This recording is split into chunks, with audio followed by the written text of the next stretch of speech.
Hello everyone and welcome to the session on CAD CAE integration and material management using ANSYS. I am Anubhav. I am the mechanical team leader at CAD Center, Wardha Road. CAD Center is the Asia's largest network of CAD training centers, having its presence in 20 countries. We have been into the training field since 1988. Now, the scenario of industries today is that industries require engineers who do not have only the theoretical knowledge but also the application knowledge. Means the companies are expecting that apart from the education knowledge, the candidates should also have the knowledge of right skills which are necessary when they are working into the projects. And many times what we learn at our curriculum at our college level is many times different what we see in the industries while we are at work. So there is a gap between the theoretical knowledge and the application knowledge. And to fulfill this gap, CAD Center helps its student by providing them the right inputs, the right courses, which help them to make industry ready by working into the collaboration with multiple industries and software companies. These are some of our training partners. So CAD Center is the training partners to the core companies like Dassault Systems, Autodesk, Siemens, SolidWorks and PTC, which are also the software developing companies also. Now the purpose of this session is to make you aware of the different kinds of approaches which are being followed to work upon an industrial project. And to understand these approaches, we will take some case studies in the coming sessions.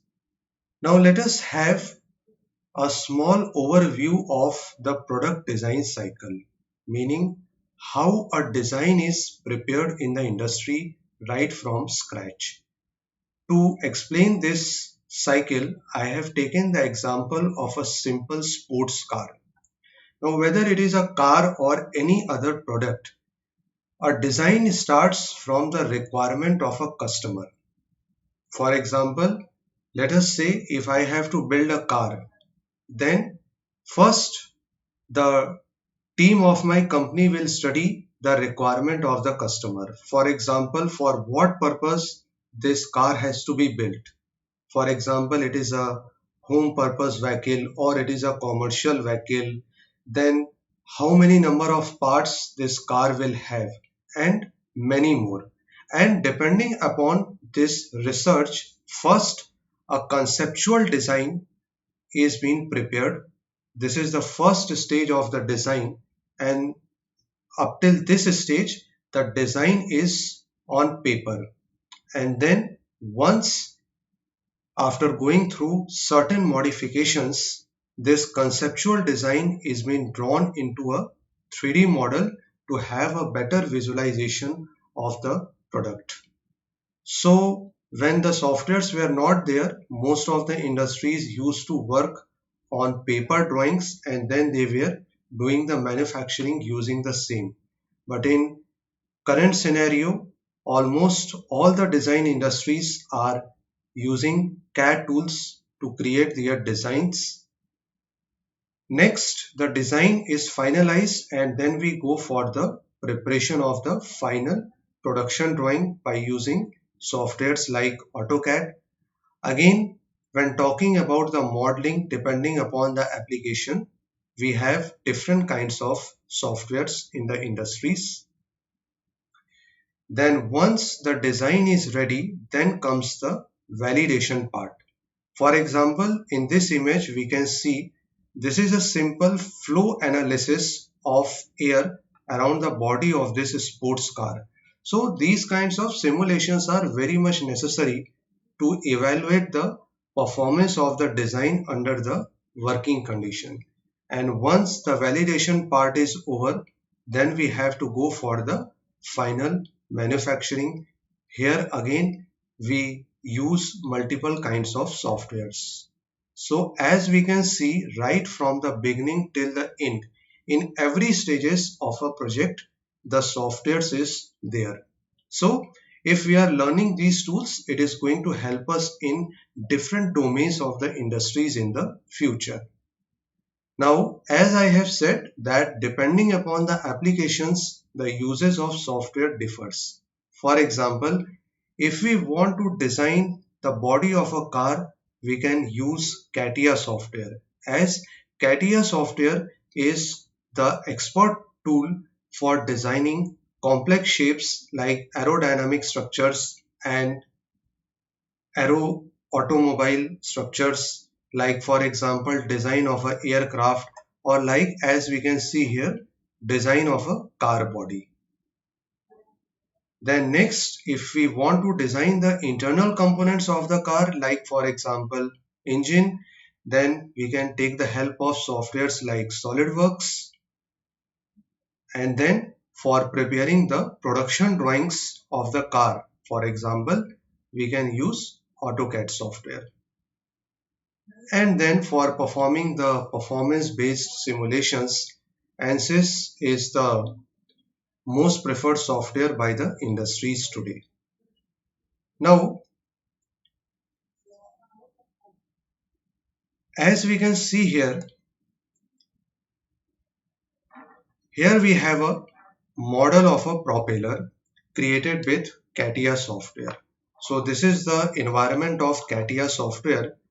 Now this is a simple example which gives us a mixture of simple and complicated features at a time. For example, if we take a look at the hub of this particular propeller, we can see that its shape is simple as cylinder. But if we take a look at the shape of the blades, they are very irregular in aerodynamic profile they are having. So these kinds of profiles we can create easily with the help of CATIA software. Not only the modeling part, but we can also have the rendering part. Now what is rendering? Rendering means giving a realistic appearance to any part when we are designing it. This is also one of the important requirements in any of the design projects today. Multiple times to the customer, we have to give the final rendered output. So for that, in CATIA, we have a separate environment of render that is called as Photo Studio. Now, for example, we have created this design and next we want to manufacture it.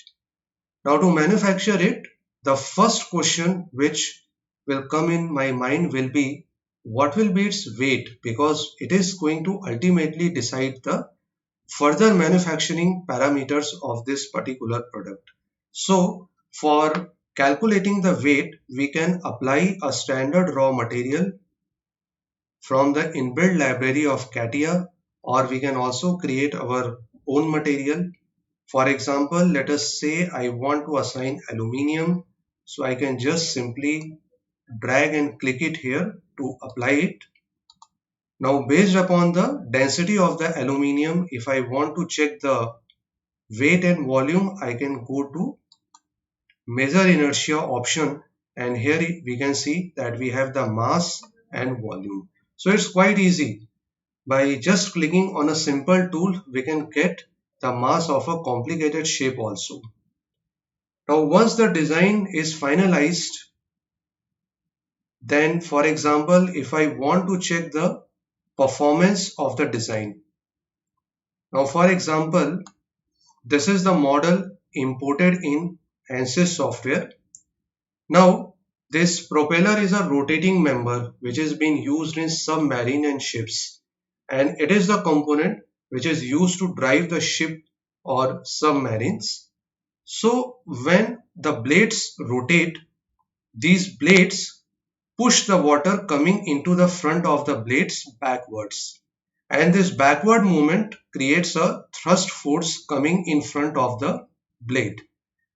So for example, we want to check how the stresses are occurring into this particular part by the action of this force, which is called as thrust force. We can directly have a look at here. So this analysis I have already performed. So here we can see the points of maximum and minimum stresses, and then we can also have a animation of how the part is behaving under the action of this particular force. So in the coming session, we will be seeing from scratch how to create this design in CATIA and how to analyze it in ANSYS. And apart from it, we will also focus on an important aspect, that is the material management. Now, as we can see here, the material for this particular part is carbon fiber reinforced plastic. This is a composite material, and as we can see here, the data for this particular composite material is quite big. And sometimes when we are working in the project, we also have to deal with materials having a very complex information which is very difficult to store.